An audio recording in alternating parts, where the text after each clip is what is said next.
las decisiones dentro del sistema, digamos, si le puede llamar sistema o, digamos, la comisión, ¿cómo es que se toman las decisiones? ¿Qué implicaciones también tienen esas decisiones? Porque lo que uno de repente conoce es pues, el mundo jurídico y conocemos pues, las decisiones locales de un juez en un organismo judicial, en una sala, en algún tribunal, pero estas decisiones que van dirigidas por temas de derechos humanos en un pleno como el que ustedes manejan, ¿cómo se toman las decisiones y cuáles son las sanciones o las implicaciones que se pudieran tener? Sí, las decisiones se toman por una mayoría de un pleno de 7, es decir, que muchas veces es unánime, la mayoría son decisiones unánimes y pues hay algunas que no lo son y para que puedan ser decisiones colegiadas se necesitan 4 de 7 votos. ¿Qué implicaciones tienen? Digamos, cuando según se utilicen los instrumentos, esas son las implicaciones. Voy a poner una de las grandes líneas de trabajo que son los sistemas de peticiones y casos en la comisión.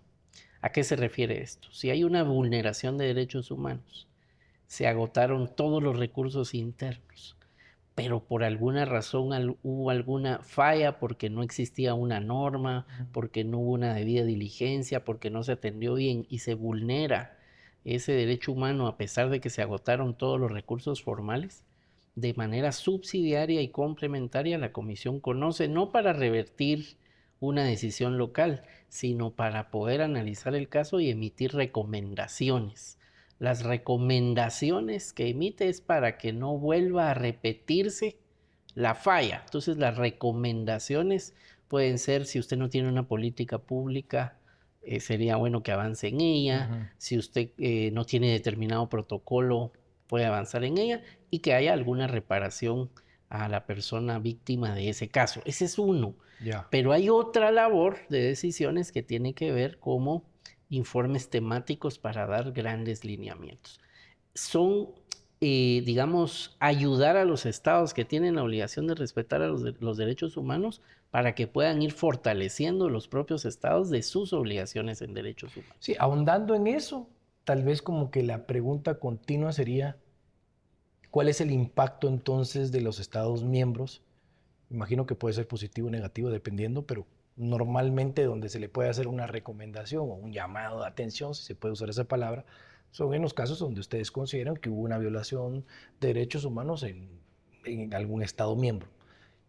Los impactos que puede sufrir, digamos, los Estados miembros con este tema, porque escuchaba que a la víctima puede tener un resarcimiento, puede tener, digamos, pero el Estado miembro, ¿qué impacto puede tener? Hablando en un rigor técnico de una situación desafortunada donde hubo una violación, voy a poner un ejemplo que hacía falta un protocolo, ya sea un protocolo médico o de debida diligencia o de la manera en cómo abordar una situación. Eh, Algo que fue desafortunado, que fue una falla en el sistema, si se cumple la recomendación, pues el Estado va a ver cómo conforme a su institucionalidad genera ese protocolo o modifica algún aspecto para que no vuelva a repetirse la falla. O sea, el verdadero impacto que se da para los estados es desde una óptica técnica que esa recomendación para que no se vuelva a repetir ocurre cuando pone a funcionar sus instituciones y resuelve la falla que provocó esa violación. Esa no repetición es porque el Estado cumplió una recomendación eminentemente técnica. Lo que le da credibilidad y legitimidad a una comisión es que se mantenga en el rigor técnico de resolver esas fallas, porque no es que la comisión tenga que tener una injerencia indebida y entrometerse en el funcionamiento propio de instituciones locales, sino que es permitir que esa institucionalidad se vaya fortaleciendo porque el responsable de respetar los derechos humanos es el Estado y lo que la Comisión da es un apoyo subsidiario y complementario a través de esos grandes lineamientos técnicos. Ya no profesional, porque yo me imagino que en estas discusiones se aprenderá mucho del tema regional, habrán discusiones de normas locales, de la aplicación, de la falta de protocolos, de la falta de políticas públicas en X problema y además la sugerencia de, mire, debería usted ahondar el tema de mejores políticas públicas para no repetir el error. Pero en tu caso personal y con tu experiencia, o sea, qué aprendizajes te ha dejado, digamos, en tu carrera, en el ámbito jurídico institucional? Algo que puedas, digamos, pensando en la trayectoria que has tenido, más el aprendizaje que tenés, o sea, ¿qué aprendizajes crees que has logrado? Creo que es muy importante la pregunta porque al abordar diferentes países, diferentes temas, diferentes problemáticas, uno de los aspectos es no perder la imparcialidad y el rigor técnico, porque al momento de abordar un tema complejo con las autoridades de un país, con ya sea a nivel de Cancillería, de Presidencia o de altas autoridades por algún desafío que haya, eh, se van encontrando pues las posibilidades de avanzar en una ruta cuando se mantiene imparcialidad, rigor técnico, porque eso genera confianza y al generar confianza se puede ir avanzando en alguna toma de decisiones. Tengo ya prácticamente 7 años, por ejemplo, de ser relator de personas privadas de libertad. Hay una crisis en el sistema carcelario de toda la región. Me ha tocado hacer visitas complejas como, digamos, en graves momentos de crisis carcelarias. He visitado varios de los centros más grandes del continente y cuando uno verifica las fallas para poder resolver alguna de esas fallas, el Estado tiene que coordinar sus instituciones, no solo el Ministerio de Gobernación, sino algunos temas que tienen que ver o con las condiciones de alimentación o de Claro. nutrición o médicas. Y para resolver eso se necesita que primero se reconozca que hay algo que mejorar, que se active y que se confíe en cuáles son las recomendaciones técnicas. Y para un tema tan complejo, el rigor técnico, la imparcialidad, lo que permite es construir confianza y sobre eso avanzar en una hoja de ruta para poder llegar a una solución.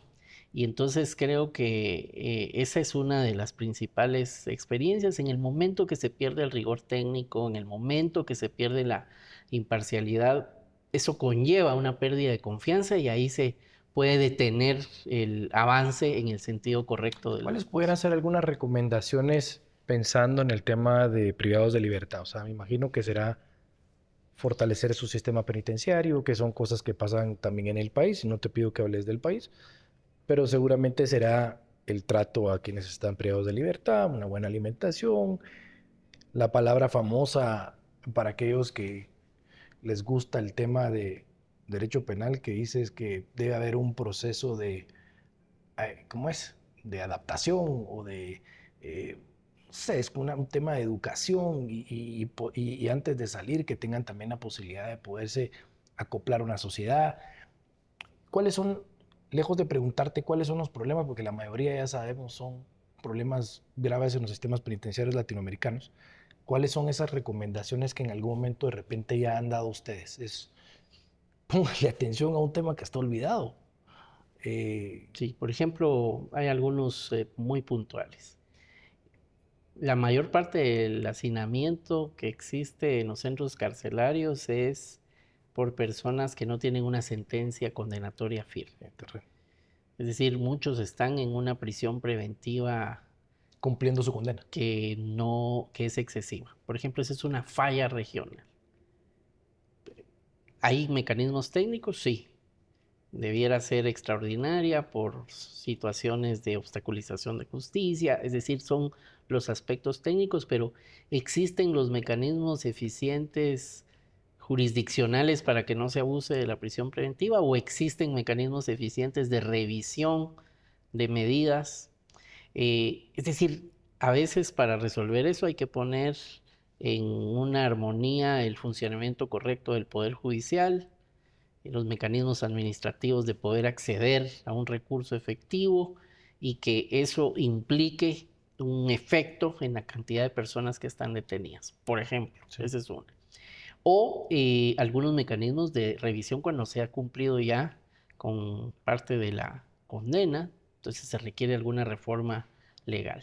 y algunos aspectos de reinserción o reincorporación social que están, o rehabilitación social, que están como sin alguna línea clara de poderlo lograr. Entonces, digamos, son desafíos que para resolverlos requiere una coordinación de diversas instituciones, incluso de distintos poderes, del Poder Judicial, del Poder Ejecutivo, y de mecanismos y protocolos y procedimientos, que a eso es lo que la comisión se dedica, a identificar esas fallas que pueden tener puntos de mejora y a emitir recomendaciones.